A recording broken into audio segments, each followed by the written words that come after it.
Hi, I'm in the Seven. Junto com o aparecimento da personagem Tempesta na série The Boys, surge como uma das suas dimensionalidades uma paródia sobre a política contemporânea. Não é à toa que a personagem se mostra nazista, ou seja, o extremo do indefensável, porque por mais que alguém que vive uma democracia tenha posições controversas, vai repudiar o termo nazista por motivos óbvios, né?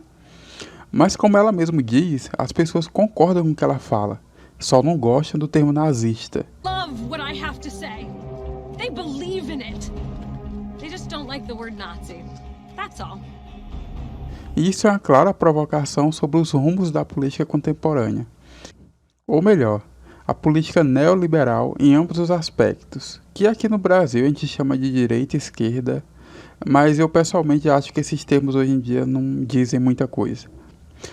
É nítido que temos uma certa obsessão por assumir identidades que nos representem publicamente, seja nos espaços públicos ou não.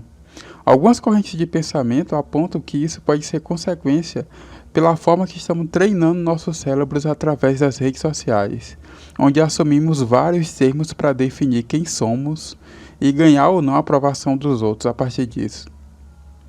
Outras narrativas concluem que, na verdade, isso é um sintoma do próprio capitalismo neoliberal, que transforma as identidades em coisas para serem consumidas, vendidas e definir nichos de mercado.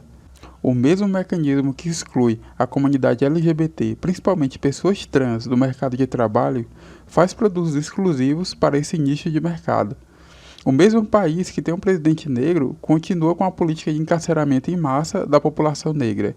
E o mesmo país que diz amar policiais promove uma política de corte progressivos de salário e precarização das condições de trabalho a esses mesmos policiais.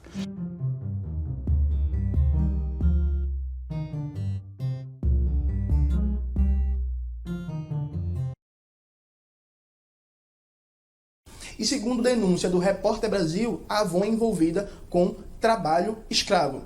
Sim, isso mesmo que você ouviu. Trabalho escravo, que na conceituação moderna se chama trabalho análogo à escravidão. Em resumo, é uma empresa que é símbolo de trabalho precarizado, informal, sem direitos, que superexplora milhares de trabalhadoras negras e periféricas e que está, inclusive, envolvida com trabalho análogo à escravidão.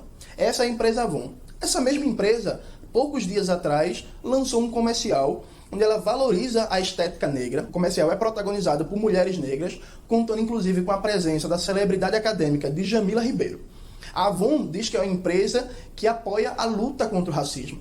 E aí perceba a grande jogada. No reino da produção, o menos visível, superexploração da força de trabalho, máxima opressão sobre as mulheres negras. No reino da propaganda, da circulação de ideias, o discurso da importância do combate ao racismo.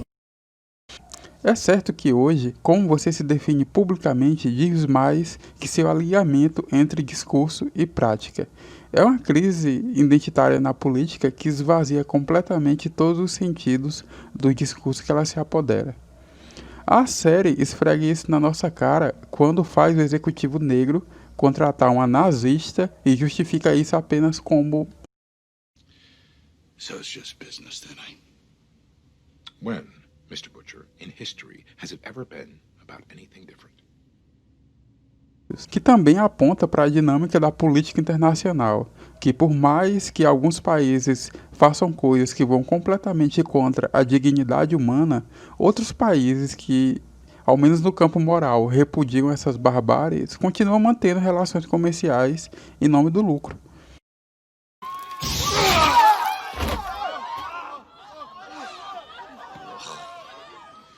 Terrific! A lógica da acumulação na contemporaneidade chegou a tal nível que todas as outras coisas são cogitadas como possíveis quando não contradizem essa lógica. Isso ficou bem claro em 2020, quando salvar vidas ou garantir alimentos para a população só era considerado como algo possível de ser realizado se não contradizer a lógica da acumulação. We are in a war for the culture. The other races are grinding us down and taking what is rightfully ours, but we can fight back. With an army of supermen, millions strong. De acordo com algumas narrativas políticas que ficaram até famosas na mídia, somente ter uma pessoa negra no poder já impediria que tal instituição se posicionasse contra esse tipo de discurso.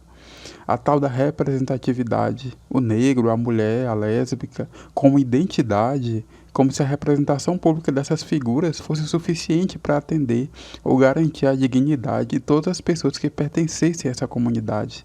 O que a Tempesta nos diz é que hoje em dia é aceitável que você haja como nazista, contanto que não se defina como nazista. Ou para parecer mais familiar, tudo bem você agir como fascista, contanto que você se defina como antifascista, através de uma bandeirinha qualquer. Mas, afinal, em que se funda a ordem política? Algumas narrativas filosóficas apontam para a retórica do inimigo, que a ordem política contemporânea se funda na retórica do inimigo, coisa que é explorada várias vezes na série, seja no caso da Luz Estrela, que é apontada como inimigo em comum, como no plano de fabricar superterroristas. Mas, na verdade, é que esse inimigo nem precisa de fato existir. Pode ser um inimigo metafísico, que se faz presente mesmo quando se está ausente, que só nos assombra quando está ausente. De modo mais claro, pode ser os comunistas, que nunca existiram para além de um grupo de adolescentes e algum diretório acadêmico, que na verdade não apresentam perigo algum para o governo, ou um golpe militar em pleno 2020, que na verdade não passa de um grupo de empresários controlando a classe política em busca de mais lucro. A série, ela se mostra o tempo todo consciente disso. Esse é o papel dos boys, partindo do ponto de vista do aspecto político. Nos deixar consciente que não se trata de uma narrativa fantástica, de uma conspiração, da heroína traidora, nem de um grupo de superterroristas, mas sim de algo bem mais simples, mais normal, pessoas querendo ganhar dinheiro. Como é o caso do escândalo do composto V, que por alguns instantes causa esse sentimento de desilusão até nos próprios supers. Muitos, assim como a Luz Estrela, ao descobrir que não era fruto de uma escolha divina, os escolhidos para proteger a humanidade, mas pelo contrário, eram frutos da ganância dos próprios pais que receberam dinheiro para deixar seus filhos serem utilizados de cobaias. A própria Tempesta, que é especialista em manipular as massas, crê que está articulando um grande plano para implementar o regime nazista, não compreende a dinâmica do mundo contemporâneo.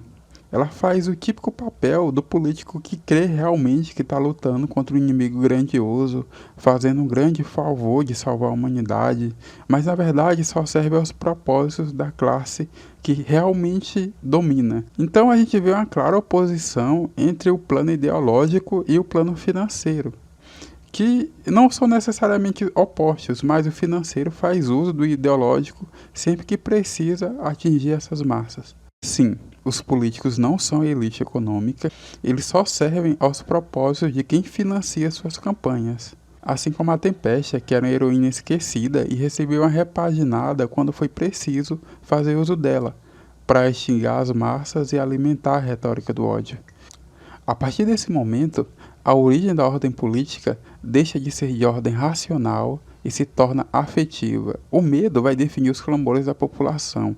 Então a justiça se torna tudo aquilo que precisa ser feito para manter a ordem. Na série seria a venda do composto V para o governo e a Volt conseguir lucros astronômicos. Aqui na nossa realidade pode ser qualquer coisa, desde jogar pessoas para morrer em alto mar, matar crianças ou fuzilar famílias em prol de uma campanha publicitária. Tudo para transformar o medo em moeda política e aparelhar o Estado, maximizar o lucro da elite econômica. O justo, o legítimo, é tudo aquilo que se faz para destruir esse inimigo que nunca vemos e que está sempre nas sombras criando um plano maligno para dominar a humanidade.